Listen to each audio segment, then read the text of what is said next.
Bonjour Jean-Thomas Le Sueur. Bonjour. Merci d'être en direct avec nous sur ce plateau, sur le plateau Deux Points de Vue. Vous êtes le directeur général de l'Institut Thomas More. C'est un think tank. Alors, après 6 mois d'audition, Charles Haloncle, le rapporteur de la commission parlementaire, a rendu son rapport. Le thème, c'était le financement, le fonctionnement et la neutralité de l'audiovisuel public. Sur la table, 70 propositions. Parmi elles, une baisse drastique du budget. Il préconise une économie une réduction du budget de 1 milliard sur 4 milliards, la fusion de France 2 avec France 5. Vous, à l'Institut Thomas More, c'est pour ça que je vous ai invité, eh bien, l'audiovisuel public, c'est un sujet que vous connaissez, puisque vous avez publié vous-même un rapport, c'était en février. Février, le dernier. Le dernier. En fait, mais le dernier en date, c'est celui de février. Février dernier. Parmi les propositions qui sont faites par Charles Haloncle, qu'est-ce qui vous semble, quelle est celle qui vous a le plus intéressé, que vous avez trouvé la plus intéressante? Et puis, on va revenir sur l'ensemble de ces recommandations. Je crois que le plus intéressant dans sa contribution est une idée qui, en fait, n'est pas neuve, mais qui, à mon avis, doit être explorée, qui est de s'interroger sur quoi sert à l'audiovisuel public, quelles doivent être ses missions.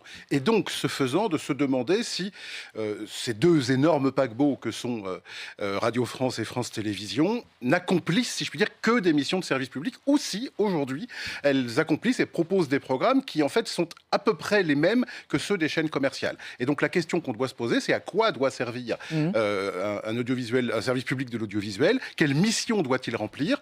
Et une fois qu'on a répondu à ces questions-là, eh bien, on se demande si telle ou telle chaîne, par exemple, ou tel programme y a sa place, peut être supprimé, peut être vendu, etc. Je trouve que cette réflexion de fond sur l'utilité et le sens de l'audiovisuel public est intéressante. Et vous trouvez que les auditions, la façon dont ça a été mené, est-ce que ça a répondu à ces questions ou ça s'était un petit peu oublié? Bon, évidemment, la difficulté, c'est que... le sujet est complexe. Oui, le sujet est complexe. Et large. Parce que selon que vous parlez de la question des financements, comme vous le disiez, du contenu éditorial ou des programmes, ou de la question plus sensible sur les aspects politiques de la neutralité, etc., ce sont évidemment de très vastes sujets à chaque fois. Disons que ce qu'on peut déplorer, c'est que ça a quand même été souvent la foire d'empoigne, il y a eu beaucoup de spectacles, j'ai envie de dire de tous les côtés. Donc ça, de ce point de vue-là, c'est sans doute peut-être... enfin, en tout cas, on peut le déplorer. En revanche, je pense qu'il est sain pour la démocratie de s'interroger sur, encore une fois, c'est pas la seule question démocratique, mais la question du service public de l'audiovisuel en est une. Et dans une année pré-présidentielle, je trouve pas ça malsain. Alors, si on parle de ce qui est mis sur la table, il y a notamment la suppression, la fusion des chaînes. Le rapporteur propose de fusionner France 2 et France 5. Est-ce que, à vos yeux, c'est une bonne recommandation, une bonne proposition? Ça a du sens? Oui, c'est une bonne piste. Si, encore une fois, on a répondu à la question initiale, qui est que doit être un service public de l'audiovisuel. Et pour le dire vite, je pense que concentrer le service public de l'audiovisuel sur les missions que n'accomplit pas le marché, que n'accomplissent pas les acteurs privés, c'est vers ça qu'il faut aller. Donc, en fait, de la culture, des débats sociétaux ou politiques, de la fiction de bonne qualité, etc. Si on réfléchit comme ça, alors en effet... en quoi France 2 est-elle, en l'état, si différente de TF1 ou de M6? En quoi France Inter est-il si différent de RTL, par exemple? C'est là-dessus qu'il faut se poser les questions. En revanche, je dirais que, et sans entrer dans le contenu même éditorial de ces chaînes, mais France Culture, Arte, France 3, parce que, ou le réseau ici, qui sont les réseaux locaux, là, ça me paraît des missions de service public que le marché, encore une fois, n'accomplira pas, et donc ça a toute sa place, me semble-t-il, dans un groupe réformé de l'audiovisuel public français. Il y a aussi, il propose la fusion de France 24, la chaîne internationale, avec la chaîne Info, France Info. Est-ce que là, ça vous semble aussi être une bonne proposition? Oui, en ce que France Info Télé n'a pas trouvé son public. Aujourd'hui, c'est la 4e chaîne d'actualité continue. Est arrivée tardivement. Voilà, sur le marché tardivement, aussi, qui est souvent assez loin derrière les 3 autres, que sont LCI, CNews et BFM. Donc c'est une piste qui peut être intéressante. En tout cas, en revanche, ce qui me paraît certain, c'est que France 24 adjoint de France Info ou pas, doit être préservé parce qu'il est important qu'il y ait une chaîne en français, une chaîne internationale en français, pour le rayonnement de la France et du français. Donc ça, c'est important. Il préconise aussi moins de jeux. C'est une réduction de 3/4. Je crois qu'il y a 9 jeux quotidiens, si j'ai bien suivi. Une dizaine, c'est ça, oui. Une dizaine, hein, c'est ça. Le jeu n'a pas sa place. Les jeux où il y avait trop de jeux sur le service public. Alors c'est là où on entre, et d'ailleurs c'est là-dessus que je crois que Delphine Ernotte a attaqué Charles Aloncle ce matin, et que d'autres critiques ont été formulées en qualifiant ce rapport d'élitiste, qui me paraît quand même peut faire sourire. Je dirais que le jeu peut y avoir sa place si, encore une fois, par exemple, il offre un mieux-disant culturel par rapport à des jeux qui sont sur les chaînes commerciales où le principal but est de gagner de l'argent. Encore une fois, on ne va pas être hostile au jeu en soi, mais d'abord, il est vrai qu'il y en a beaucoup. Et ensuite, encore une fois, quelle est sa différence, quelle est sa plus-value, quelle est sa valeur ajoutée par rapport à ce qu'on trouve sur d'autres chaînes. Vous voulez dire qu'à chaque fois, par définition, étant sur le service public, il doit avoir un écho en fait avec les missions du service public, c'est-à-dire la culture, la connaissance, l'information, c'est ça? Oui, c'est ça. C'est-à-dire que je pense qu'un service, un audiovisuel public doit se reconnaître, si je puis dire, en un coup d'œil, parce qu'il y a du théâtre, de l'opéra, des débats, des documentaires. Alors je dis pas que ça, mais plus qu'ailleurs. Et que par exemple, si on revient aux jeux, oui, je pense que les jeux du service public devraient être en effet plus qualitatifs, encore une fois, en termes de culture générale, connaissance de la société, enfin voilà, oui, de culture générale, tout simplement. Il y a aussi la question de... Le rapporteur suggère de remplacer les éditorialistes du service public par des éditorialistes issus de la presse privée d'opinion. Qu'est-ce que vous en pensez? Je pense que c'est tout à fait nécessaire. Alors là, on est dans les ressources humaines, dans le recrutement, si je puis dire. Oui, il est vrai qu'on a parfois le sentiment, on pense évidemment encore et toujours à Patrick Cohen. Oui, c'est l'exemple cité, effectivement, le matin et Edito sur France Inter, le soir sur France 5. Parfois un peu l'impression d'être dans un circuit fermé, si je puis dire, entre ces différentes maisons, et qu'on aimerait en effet que les portes de ces maisons soient davantage ouvertes à une diversité plus grande d'éditorialistes, notamment de la presse écrite, parce que ça peut être... Nous sommes ici dans les murs du Figaro, ça peut être un outil de rayonnement de journaux, de médias de presse écrite. Et donc, il me semble que c'est une réflexion de bon sens et qui ne devrait pas rencontrer de critiques particulières. Oui, ça veut dire plus de pluralité des avis des éditorialistes, sachant que par définition, ces éditorialistes étant nommés via leurs journaux, on sait à qui on a affaire, c'est ça? Oui, peu ou prou, c'est-à-dire que des journalistes venant de maisons dont tout le monde sait ou qui s'identifient comme des maisons de droite ou libérales, pourront venir faire entendre peut-être une voix un peu différente de celle qu'on entend plus globalement, puisqu'effectivement, le rapport que nous avons publié en février dernier, dont vous avez eu la gentillesse de parler, rappelait qu'une grosse majorité, près de 6 sur 10, des propos tenus sur ces chaînes-là sont plutôt orientés à gauche et au centre-gauche.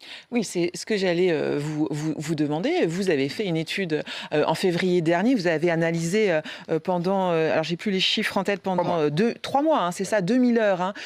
Pendant 2000 heures des 7 chaînes de France Télévisions et Radio France pendant 3 mois. C'est ce que vous avez noté, que vous dites 6 sur 10. 57%, donc je dis 6 sur 10.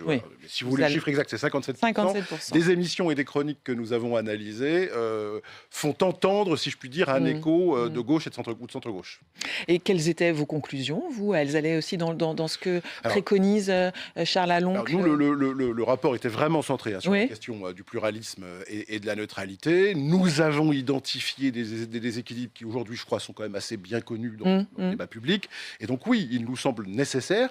Si l'on veut, et c'est notre cas, nous ne faisons pas partie de ceux, nous, à Thomas More, qui souhaitent la privatisation pure et simple du service public. Venir, effectivement. Si l'on souhaite maintenir un service public de l'audiovisuel profondément réformé et refondé, oui, il faut être très attentif à cette question du pluralisme.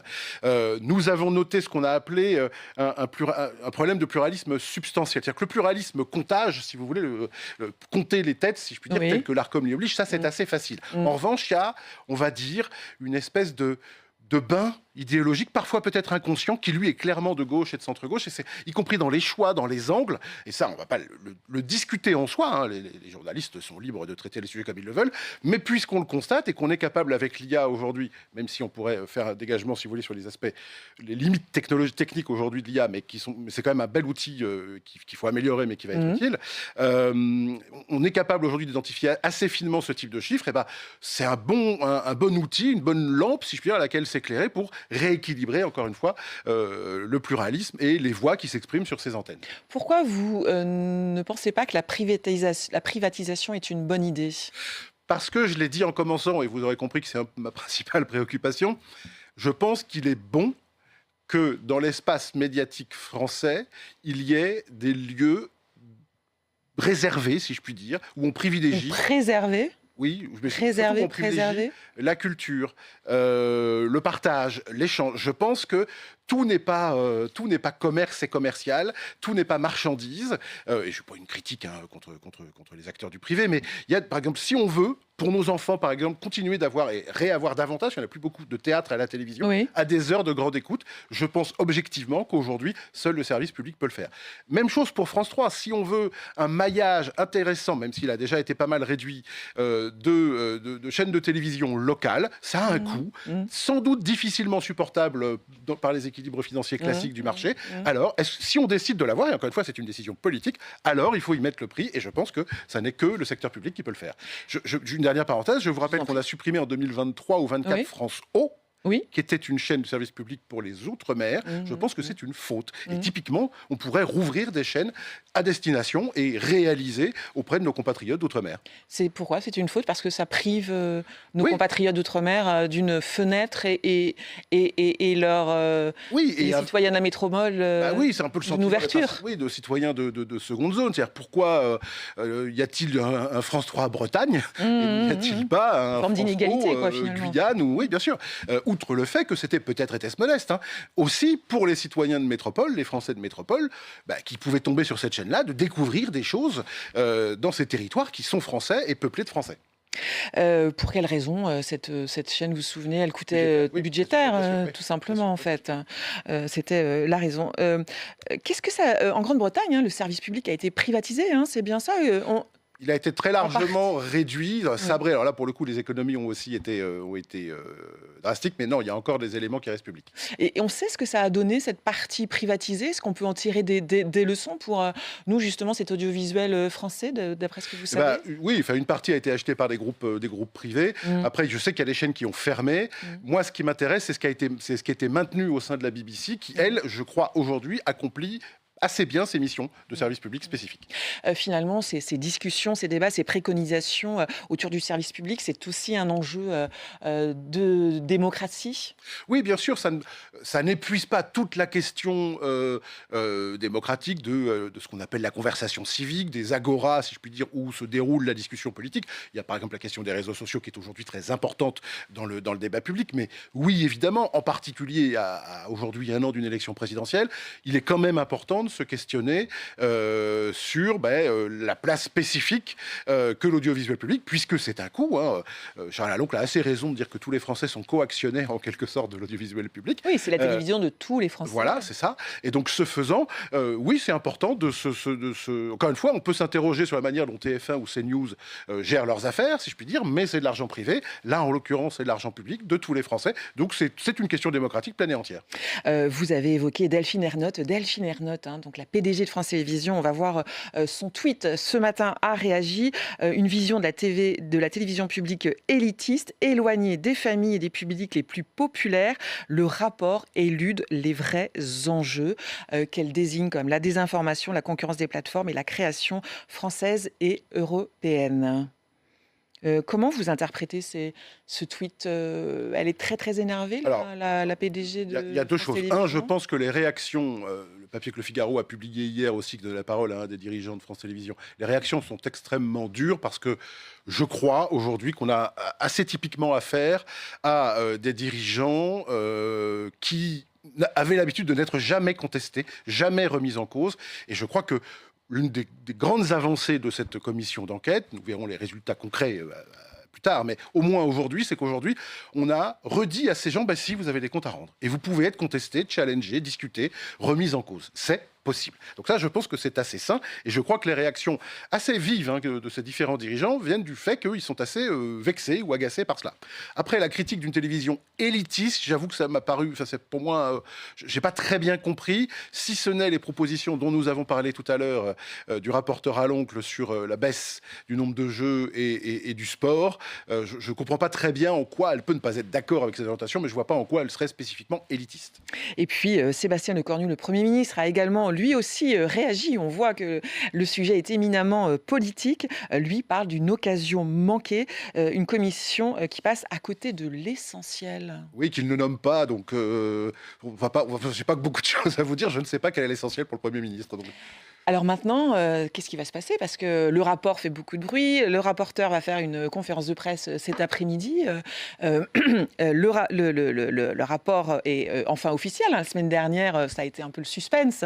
Maintenant, qui va s'emparer? Est-ce que vous pensez que ça va se concrétiser? Il y a possibilité, comment dire, est-ce qu'il y a moyen il y a un moyen de coercition, enfin de peser sur justement les responsables du service public pour engager des réformes? Aujourd'hui, non. C'est-à-dire que on peut imaginer l'an prochain un changement de majorité qui, là, déciderait d'entreprendre des réformes profondes. Je pense qu'aujourd'hui, le destin du rapport est de rester rapport. Pour autant, il a produit un effet, je le redis, positif dans l'espace public et dans le débat public sur une prise de conscience quand même des réalités qu'on a décrites ensemble. Donc je pense que déjà, il a remporter la moitié de la mise. Quant à sa mise en œuvre, là, je vais être beaucoup plus prudent et beaucoup plus dubitatif. En tout cas, j'imagine bien, et vu la réaction et du Premier ministre et par exemple de la présidente de France Télévisions, on imagine bien que leur souhait va plutôt être de rencarder ce rapport au placard ou sur une étagère que de s'en servir. Merci Jean-Thomas Le Sueur d'avoir été en direct avec nous. Je rappelle que vous êtes le directeur général de l'Institut